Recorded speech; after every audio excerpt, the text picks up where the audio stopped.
Fern der großen Touristenströme, umgeben von kilometertiefem Meer, liegen die Gewürzinseln, weit ab von größeren Landmassen. Sie sind ein winziges Archipel bestehend aus nur 9 Inseln. Hier wuchsen im Mittelalter Zimt, Nelken, Vanille und exklusiv die damals so sehr begehrten Muskatnüsse. Diese wurden im Mittelalter mit Gold aufgewogen, so wertvoll waren sie. Um dieses winzige Archipel führten damals Weltmächte wie Portugal, Spanien, Holland und England jahrzehntelang erbitterte Kriege.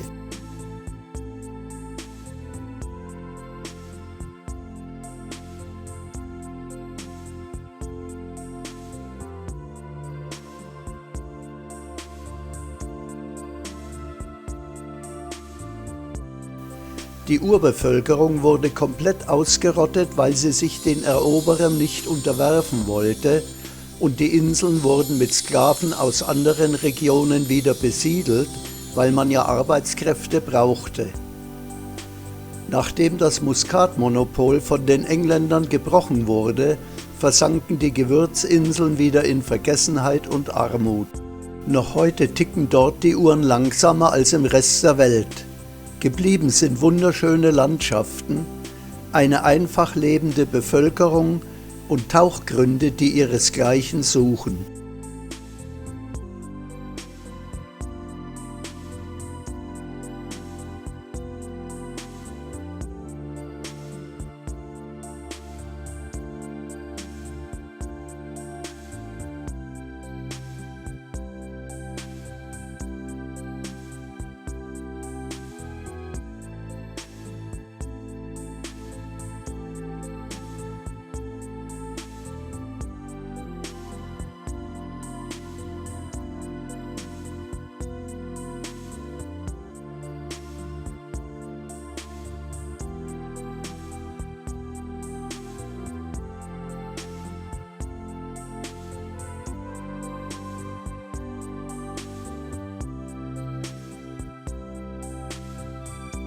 Zu diesem Taucherparadies macht sich eine Gruppe engagierter Taucher auf den Weg, um die dortige Unterwasserwelt zu erkunden. Die Anfahrt mit der Fähre ist lang und abenteuerlich, aber am Ziel wartet eine gemütliche Unterkunft und Tauchgänge vom Feinsten.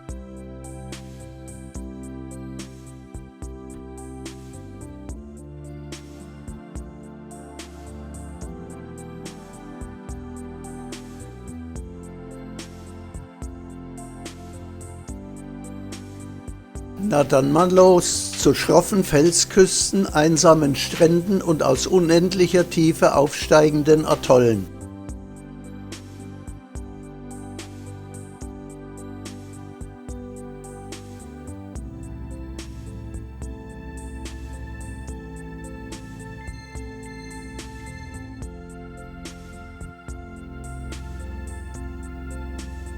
Spektakulär sind Unterwasserbegegnungen mit Delfinen und Minkwalen und mit Herden der übergroßen Büffelkopf-Papageienfische.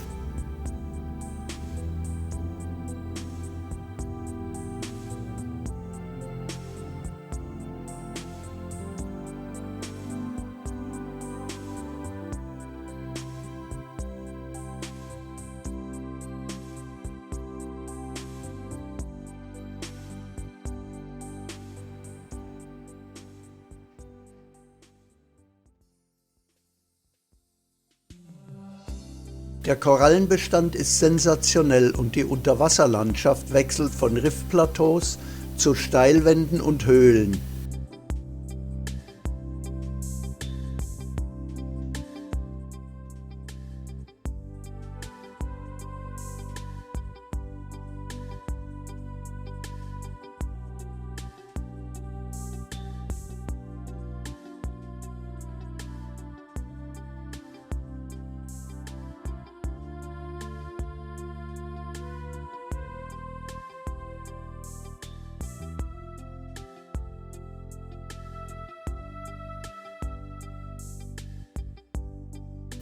Überall wimmelt es von Leben und seltsame Krebse und Fische lenken die Aufmerksamkeit des Besuchers auf sich.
Man begegnet regelmäßig verschiedenen Moränenarten, darunter die riesigen Leopardenmuränen, Haien, großen Zackenbarschen und Adlerrochen.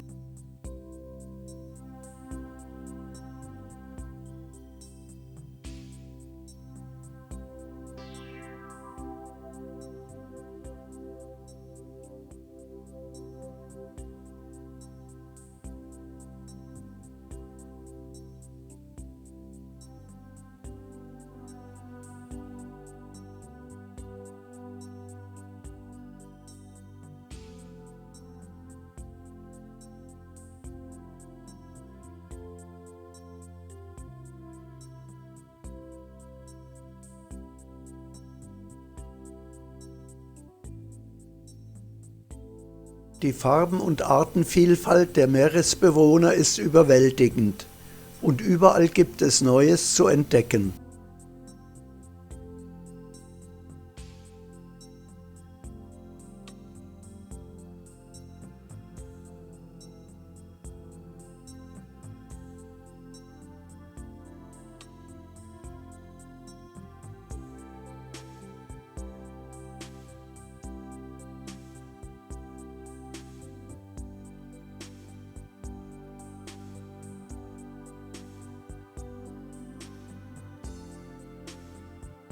Eine Sepia beäugt misstrauisch ein Luftblasen ausstoßendes Wesen, das ihr völlig unbekannt ist.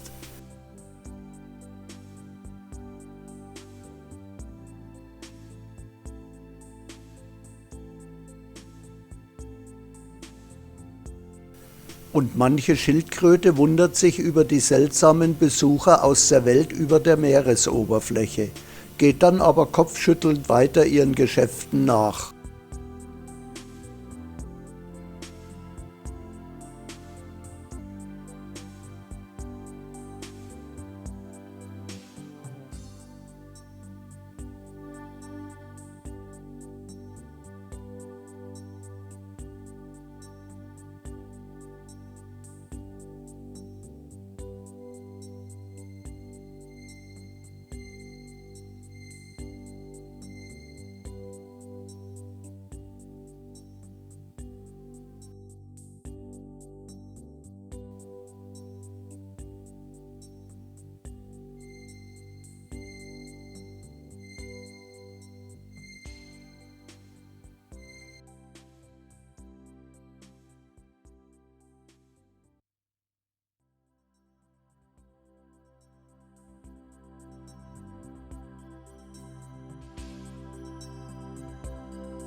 Auch bei den Nachttauchgängen kommt es zu seltsamen Begegnungen, zumal viele Fische dann weniger scheu sind und man ihnen näher kommt als tagsüber.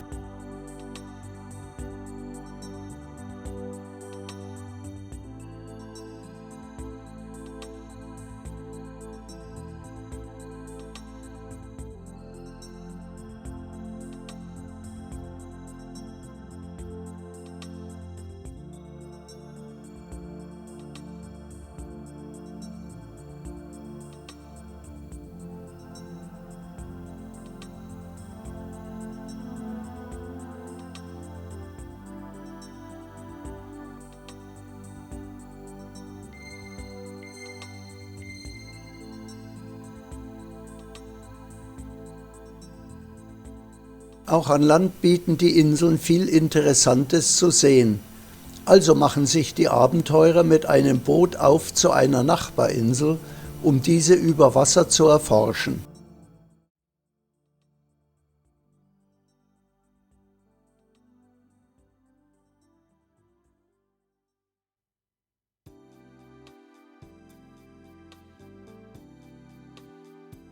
Dort werden Motorräder mit ortskundigen Fahrern gemietet und die Expedition kann starten.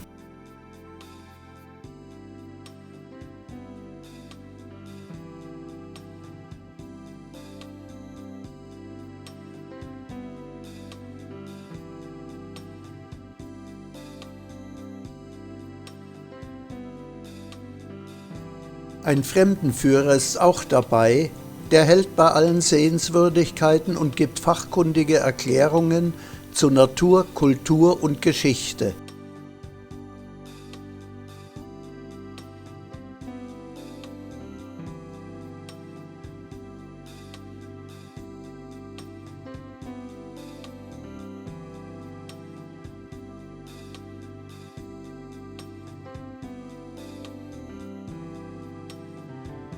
Ein Brunnen, an dem die Einheimischen heiliges Wasser schöpfen, ist eine der ersten Attraktionen, an denen gehalten wird.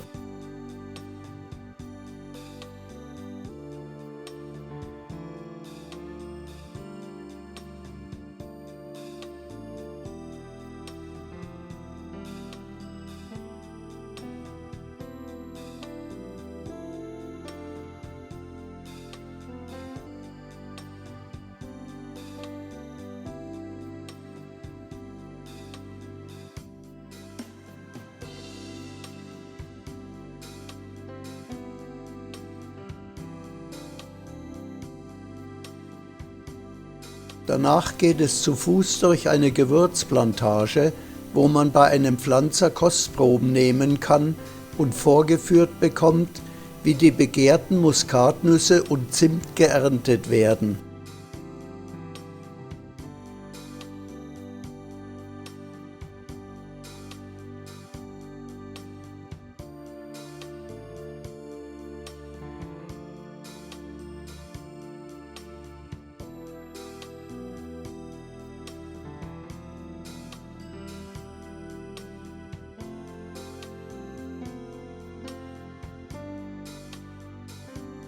Das Fruchtfleisch wird zu Marmelade oder getrocknetem Obst verarbeitet und die Nüsse selbst werden am Straßenrand getrocknet und dann geröstet.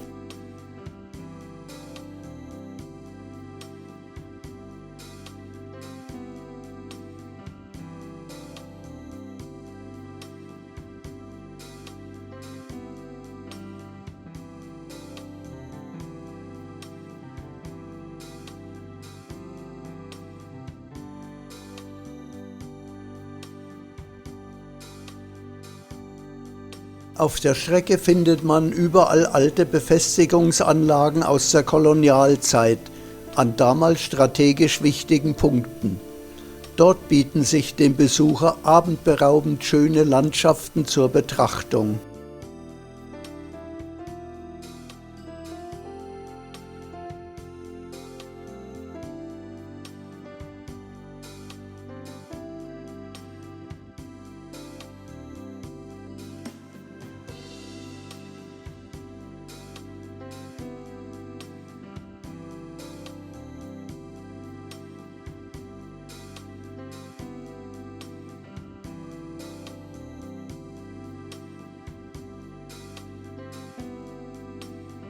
Weiter führt der Weg über schmale Pfade, auf denen einem kaum jemand begegnet, zu einsamen Stränden und abgelegenen Dörfern.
Auch hier findet man überall Artefakte der kolonialen Vergangenheit und die allgegenwärtigen Muskatnüsse und andere Gewürze.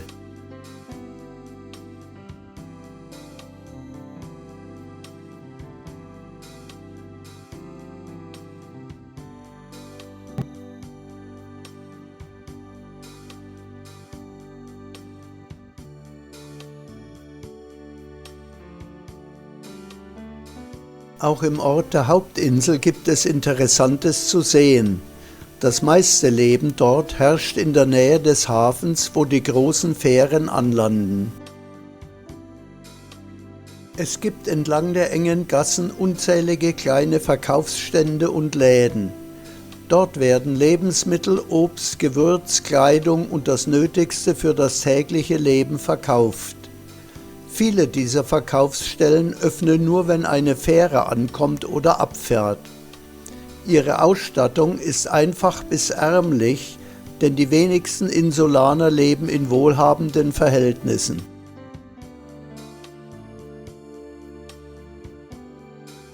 Auch die Markthalle liegt in dieser Gegend, mit wunderschöner Aussicht, aber nicht gerade üppig bestückt.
Das Leben auf den Inseln ist nicht durch Reichtum geprägt, aber die Einheimischen scheinen zufrieden und glücklich zu sein. Besuchern begegnen sie mit einem freundlichen Lächeln und heißen diesen willkommen.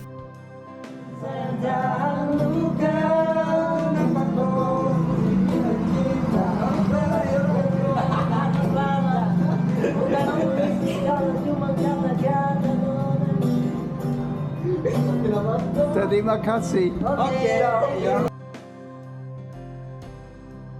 Es gibt natürlich auch exklusivere Plätze, wo es sich die Schönen und Reichen und die Touristen gut gehen lassen. Aber die sind hier rar.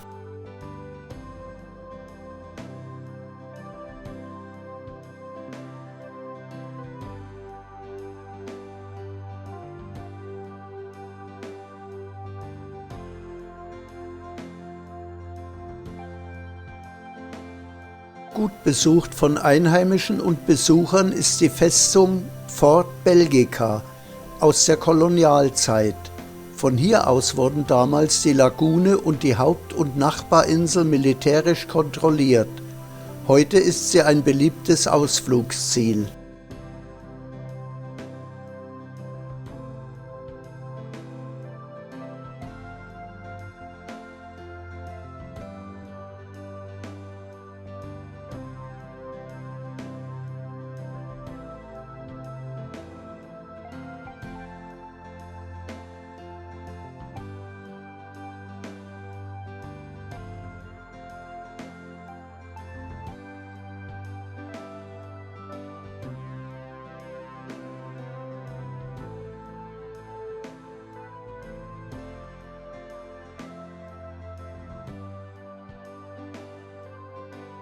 Das Fort wurde in den 90er Jahren renoviert, um es als Denkmal zu erhalten.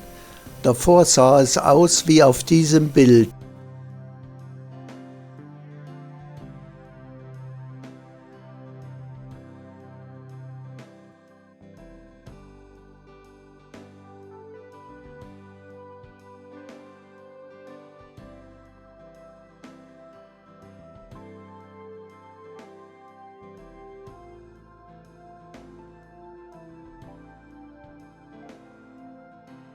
So schön es hier an Land auch ist, der Hauptgrund für diese Reise unserer Protagonisten ist und bleibt das Tauchen. Aber leider vergeht die Zeit viel zu schnell und ehe man sich versieht, ist es Zeit zu packen und Abschied zu nehmen.